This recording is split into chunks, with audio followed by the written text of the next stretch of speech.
Olá pessoal, quem fala aqui é o professor Pedro Bandeira, do cursinho Ponto da Ciência, e a gente está aqui para uma aula sobre eletrodinâmica, tá ok? Então nós vamos ver aqui pontos principais que podem vir a cair na prova do Enem, tá bom? Então olha só, prestando bastante atenção, o que é que nós temos aqui, ó? Eu tenho uma fonte de energia, que é uma pilha, né?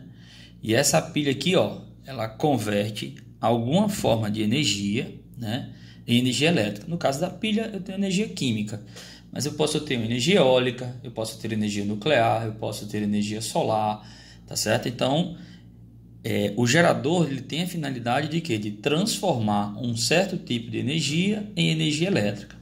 E aí ele cria o que nós chamamos de DDP, ou seja, diferença de potencial. Então eu vou ter um potencial positivo aqui, né? A gente vai adotar que aqui é positivo e aqui negativo, e tenho também um resistor interno. E aí, ao criar essa diferença de potencial, dependendo do circuito, se ele estiver fechado, então eu vou ter a movimentação dos elétrons livres, tá bom?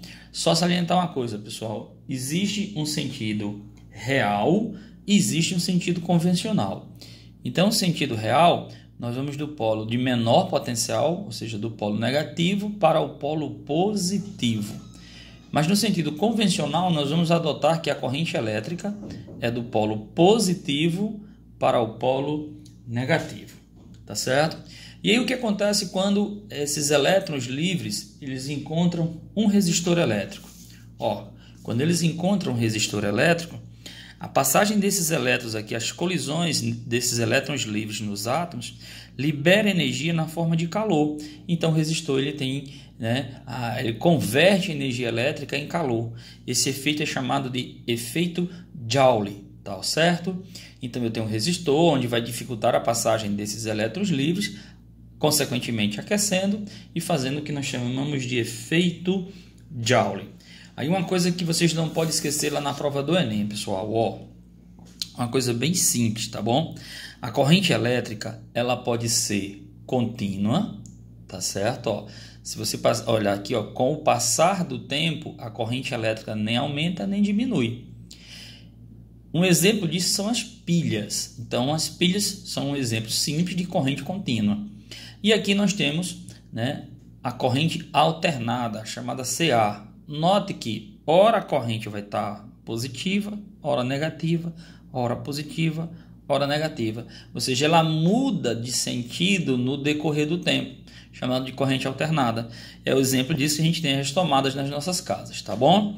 E aqui, ó, para a gente ver aqui o seguinte, ó, o gráfico da corrente em função do tempo, se a gente calcular a área desse gráfico, e no caso aqui é um trapézio, então a área desse gráfico vai dar numericamente igual à quantidade de carga.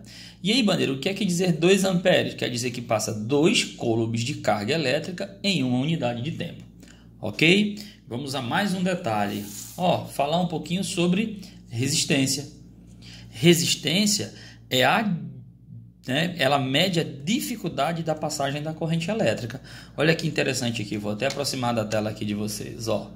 O que eu tenho aqui, ó? Eu tenho um resistor, tá certo? Aqui, ó, a diferença de potencial quer que os elétrons passem, né? Que é a amperagem, e aí o resistor dificulta, né? E aqui a gente tem o seguinte, ó, a gente tem que a diferença de potencial, a voltagem, ela é igual ao produto da resistência pela corrente elétrica. Quem é a causa? Né? A causa da movimentação dos elétrons é a diferença de potencial. Quem é que está colocando a dificuldade? É o resistor. Né? E o que é a corrente elétrica? É a consequência da diferença de potencial. Olha que legalzinho, tá bom? Ah, galera, aqui vai chegar aqui um ponto muito importante que é relacionado à potência. A potência, ela mede a energia gasta por uma unidade de segundo, por unidade de tempo. E aí a potência, ela pode ser calculada, ó, de 3 maneiras. Uma que envolve a corrente e a diferença de potencial. Potência é igual a corrente vezes a tensão. A gente pode chamar até de potência total. E essas duas, vocês notarem, apresentam a resistência. Tá ok? Potência é igual a resistência multiplicado pela corrente ao quadrado e potência é igual a diferença de potencial ao quadrado dividido pela resistência. Nas minhas aulas eu gosto muito de frisar essa daqui porque o caso do chuveiro elétrico. Muita gente acha que o chuveiro elétrico ele aquece muito, né? Vou colocar para aquecer muito quando ele aumenta a resistência. Gente, na nossa casa a diferença de potencial é constante. 220 volts aqui na nossa região. Então, o que você faz lá? Você muda a resistência. Note que a resistência está no denominador. Então, se eu aumento a resistência, a potência diminui. Então, o chuveiro não vai esquentar tanto. Mas se eu diminuir, se diminuir a resistência, a potência vai aumentar. Então, ele aquece mais rápido. Tá bom? Quem brilha mais é quem tem maior o quê? Potência, que interessante, né? Ou seja, vai gastar mais energia. E aí a gente tem alguns aparelhos, né? Que é o amperímetro, que serve para medir a corrente elétrica, tá aqui a simbologia, um Azinho, tá certo? Gente, ele tem que ser instalado em série. Como assim em série?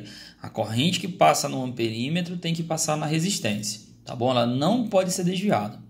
Enquanto que o voltímetro tem que ser instalado, né? Média diferença de potencial.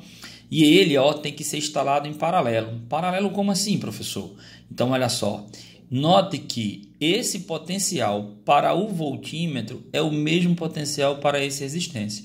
Eu gosto muito de brincar com as letras. Se o Bandeira colocar a letrinha A aqui, eu tenho A aqui nesse ponto também, tá certo?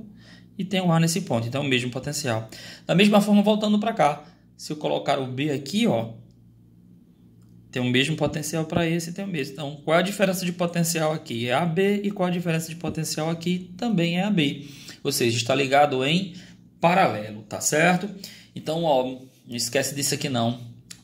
Quase certeza que vai cair. Vamos lá? Vamos outra. Eu tenho aqui para a gente falar um pouco sobre a primeira lei de Ohm, né? O que Ohm conseguiu descobrir? Que a razão entre, a diferença de potencial e a corrente era constante. E ele chamou isso de resistor ôhmico.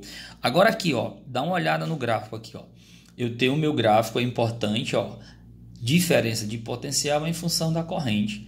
Note que meu gráfico é uma reta, tá ok? Se esse gráfico é uma reta, a razão entre a tensão e a corrente vai dar sempre o mesmo número, ou seja, vai ser constante. Então o resistor é chamado de resistor ôhmico.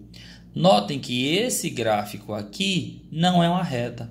Se eu dividir a tensão pela corrente elétrica em vários pontos aqui, não vai ter o mesmo valor. Então ele não obedece à primeira lei de Ohm. Um exemplo que a gente tem aqui, tá vendo aqui, galera, dois pontos aqui, A e o ponto B. O que eu tenho aqui? Se a gente for notar, a reta de A, ela tem uma maior inclinação. Desculpa, pessoal. Ela tem uma maior inclinação do que B. Então, se ela tem uma maior inclinação, a resistência de A é maior do que a resistência de quê? De B, tá bom?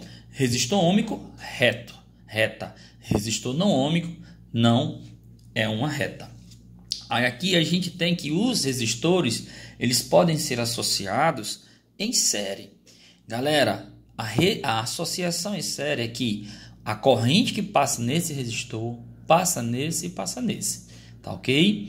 E a diferença de potencial desse ponto para cá, desse ponto para cá e desse ponto para cá, somadas, dá DDP total, tá bom? E como é que eu faço para calcular o resistor equivalente de uma associação em série? É simples, é só somar. Um detalhe, se uma queima, as outras não queimam, viu pessoal? Elas não acendem, tá certo? Não é que elas não queimam, não. Professor, se a lâmpada azul queimar, as outras queimam? Não, elas só deixam de funcionar. Mas, professor Pedro, se essa aqui, deixar de essa queimar, as outras queimam também? Não, deixa de funcionar.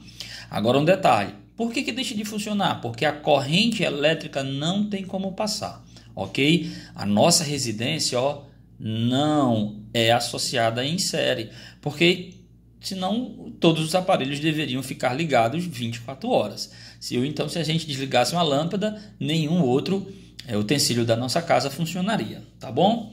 Agora vamos a uma associação em paralelo.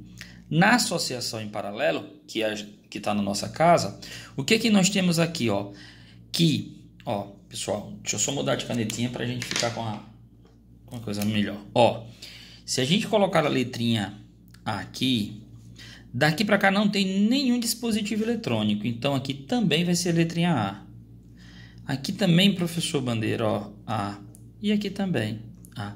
Se a gente vier desse nó aqui, ó, que é o encontro de fios, eu vou ter outra letra, B, B e B.